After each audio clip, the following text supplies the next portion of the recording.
all of you. I must say I'm a little speechless because this is my first time on this campus, and I am just taken aback, in awe of this beautiful campus. When I was a child, we had very few schools in Nagaland, and it is such a privilege, I think, for every single student here, every single student of Hope Academy, to be studying in a campus like this with such excellent faculty and facilities. I am honored to have this privilege to share a few thoughts with you on this occasion. Madam Sashila Ozukam informed me that this evening we will have the pleasure of watching the students of Hope Academy perform a dramatization of Charles Dickens's A Christmas Carol, a story so popular and beloved that it has never been out of print since it was first published in 1843.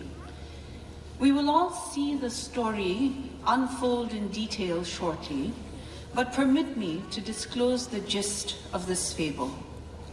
A Christmas Carol centers around Ebenezer Scrooge, a man whose love for money, above all else, has made him a miserable and lonely miser.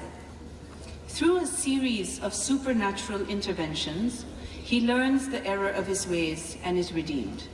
I hope I haven't spoiled it for some of you. There is a magic in drama that no other creative genre can match, and I commend Hope Academy for its farsightedness. What better way to celebrate Christmas than to revisit a classic tale that extols the virtues of giving, sharing, of compassion and empathy. And for most of us, this will be a happy lesson swallowed with little discomfort. After all, we Nagas are not a miserly people. Rather, we have built ourselves quite the reputation as a generous people. If we understand miserliness to be a desire to amass money and not spend it, well then, we really are the opposite. For we have cultivated a culture of chasing money in order to spend it, and to do so in the spirit of such aggressive competition, where each one tries to outspend the other in the most lavish ways possible. So no, miserliness is not a problem that plagues our society. Unless miserliness is one side of a coin called greed, and excessive consumption is the other side. Greed is a monster, fed by selfishness and vanity. Selfishness because greed puts our wants above the needs of others, and vanity because outward show becomes more important than what is inside. Allow me to tell you about a term coined by sociologist Thorstein Veblen: conspicuous consumption. A bit of a tongue twister, so it's fun to say and easy to remember. Conspicuous consumption. Veblen defined conspicuous consumption as an excessive public display of wealth through spending money on expensive luxury goods in order to maintain or get social status. If you found the term unfamiliar, I think most of you found the explanation all too familiar. You will all agree that conspicuous consumption is one of Nagaland's major social ills.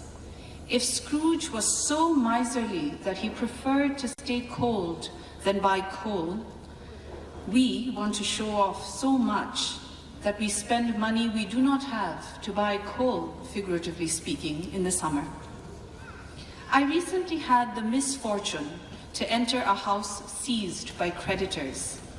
Unable to pay their debts, the debtors, a young couple with children, simply left their home one day, never to return. The scene upon entering the house would break even the hardest heart. The home was filled with all the necessities and comforts that would tell any visitor that this was a well-to-do family. The kitchen was well stocked, wood lying half-burnt in the fireplace. The children's school uniforms hung to dry in one room, the bed neatly made, and even a little girl's Barbie chappals left on the floor in such a way that one could picture the mother calling her daughter to leave them there and slip her feet into the shoes. It was the chappals more than anything else that spoke to the mother in me.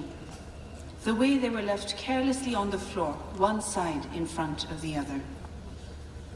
It hit me that the children must have had no idea that they would never be coming back to this place they knew to be their home in their short lifetime. Imagine racking up a debt so impossibly high, so beyond your means to repay, that you, as parents, would rather lie to your children and uproot them from their lives they know than face your creditors. Imagine being that desperate. Imagine having to run away like that. As today's invitation makes clear, I have been asked here primarily as Mekhalamama. And although most people probably just enjoy looking at my Mekhala collection, my account is neither an exercise in vanity, nor is it to flaunt my possessions, really. If corruption is indeed our chief social problem, then greed is our collective flaw. Through my Instagram account, I ask us to rethink our relationship with material possessions, clothes being the first. Because we Nagas are such an appearance-obsessed people, so fashion-conscious, that many of us are already in debt because we are buying brands and items we cannot afford. So firstly, I challenge my followers, why not spend your money instead on mekhalas and shawls that are equally viable as daily and occasion wear, that transcend fashion trends, and feeds money back into our own local economy? Secondly, do we really need to buy so much? Isn't it possible to accept clothes and things from our parents, siblings, and friends, to take care, maintain, and value what we have, and yes, say, what I have is enough, I don't need any more? Because what I am saying about clothes holds true for all other material possessions. Do we really need to have the latest car? Do we really need to have so many? Do we really need to have the latest TV or gadget? Do our weddings really need to be so lavish? It is easy for all of us to single out our leaders and blame them for corruption. The harder but far more effective remedy is to recognize that our greed and mania for outdressing, outspending one another is the real cause of corruption in our society. The traditional cultures of all our tribes are founded upon community, collective ownership, sharing, and redistributing private wealth back to the community. These were practiced by our wise ancestors to ensure that all were included in the pursuit of prosperity. And beyond our little society in our little state of Nagaland, we join all of humankind in battling the realities of global warming brought on by this heartless pursuit of self-gratification. Our greed and conspicuous consumption is literally destroying the planet. Which brings me back to the reason we are all gathered here today, our children. As parents, what would we not do for our precious, beloved children? The irony of the couple in debt that fled is that they subjected their children to the very same fear and insecurity they must have hoped to keep away from them by borrowing money in the first place. My mother tells the story of a child who went to church and hearing that there would be a collection for the poor and needy, gives what she has. The next day, some church members come to her house to give her a part of this collection. It is only then she realizes that she is considered to be poor. Beyond basic needs that must be met, wealth and poverty are states of mind. One of the best lessons my parents taught me is to be proud of what I have and not to covet the belongings of others. It is a lesson worth passing on to our children. The virtues of thrift, frugality, prudence begin from this contentment with what we have. A relationship with money and possessions where we restrain ourselves from spending, not because we idolize money, but because we understand how harmful it can be to hoard material possessions. And yes, because spending lavishly can hurt the sentiments of people around us. Most of you here are affluent people because you can afford to send your children to Hope Academy, one of the premier private schools in Dimapur. The fact that this school invests in teaching drama places it at par with all the best schools in the world. And what a wonderful example this school is setting by banning the distribution of birthday presents and favors in school. Because let us admit, this has become a competition of sorts in many schools. One area where children learn from their parents the terribly wrong lesson that friendship and status can be bought, not earned. The choice of Charles Dickens's A Christmas Carol for Hope Academy's annual drama is a wise and timely one.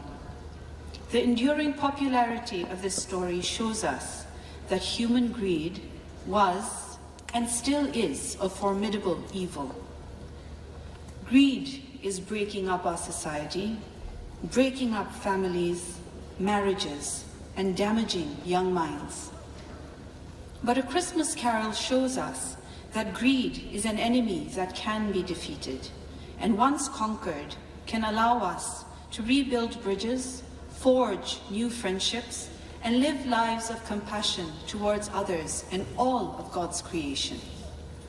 Christmas is a time of giving.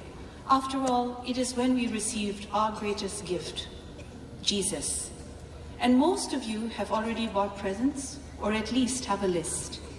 Shall we all take a little lesson from this evening's performance and rethink the way we spend this Christmas? Spend not to make others envious, but to encourage others. Spend not to satisfy your children's greed, but to convey our love. Spend less money and more time with people we love and those who don't have family or friends. As Fred Scrooge tells Ebenezer, I have always thought of Christmas as a good time, a kind, forgiving, charitable, pleasant time. And therefore, Uncle, though it has never put a scrap of gold or silver in my pocket, I believe that Christmas has done me good and will do me good, and I say, God bless it. Those of us who do not have, cannot, and are not expected to spend.